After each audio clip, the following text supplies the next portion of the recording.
paid tribute to my skill with the dagger. I thank him for that, but I must admit that he can do more with that weapon than I can. He can keep 10 daggers flashing in the air at the same time. Fortunately, he's so good at it that none of the knives ever falls and hurts anyone.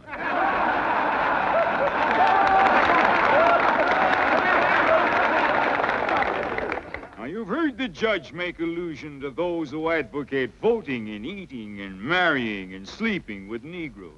Whether he meant me specifically, I do not know. If he did, I can only say that just because I do not want a colored woman for a slave, I do not necessarily want her for a wife. I do not need to have her for either. I can just leave her alone. In some respects, she is certainly not my equal any more than I am the judge's equal in some respects. But in her natural right to eat the bread she earns with her own hands without asking leave of somebody else, she is my equal and the equal of all others. Now, you heard the judge speak about our own labor conditions. As an American, I cannot be proud that such conditions exist. But as an American, I can ask, would any of the striking workers in the North elect to change places with the slaves in the South? Will they not rather say the remedy is in our hands? And still, as an American, I can say, thank God we live under a system by which men have the right to strike.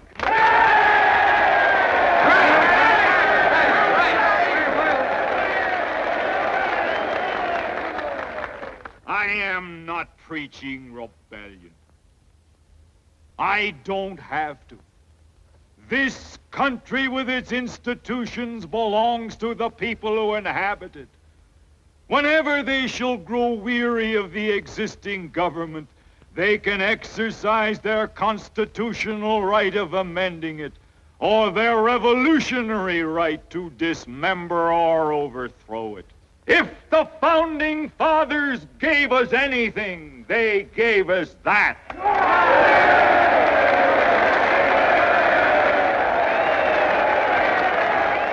The purpose of the Dred Scott decision is to make property and nothing but property of the Negro in all states of the Union.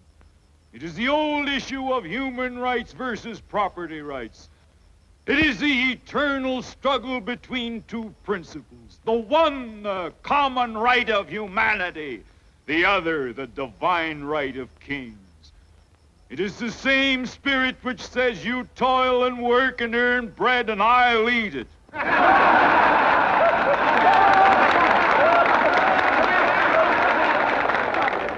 As a nation, we began by declaring all men are created equal. There was no mention of any exception to that rule in the Declaration of Independence. But we now practically read it, all men are created equal except Negroes. If we are to accept this doctrine of race or class discrimination, what is to stop us in future from decreeing all men are created equal except Negroes, foreigners, Catholics, Jews, or just poor people? That is the conclusion towards which the advocates of slavery are driving us. Let each state mind its own business, says Judge Douglas. Why stir up trouble? This is the complacent policy of indifference to evil. And that policy I cannot but hate. I hate it because of the monstrous injustice of slavery itself.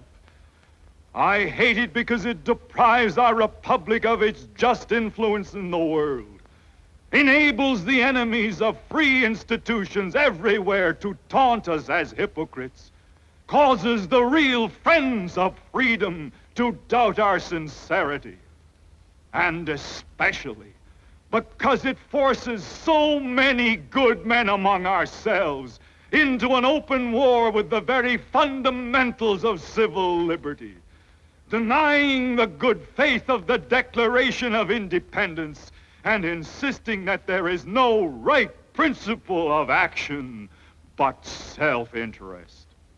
In his final words tonight, the judge said that we can be the terror of the world. I don't think we want to be that.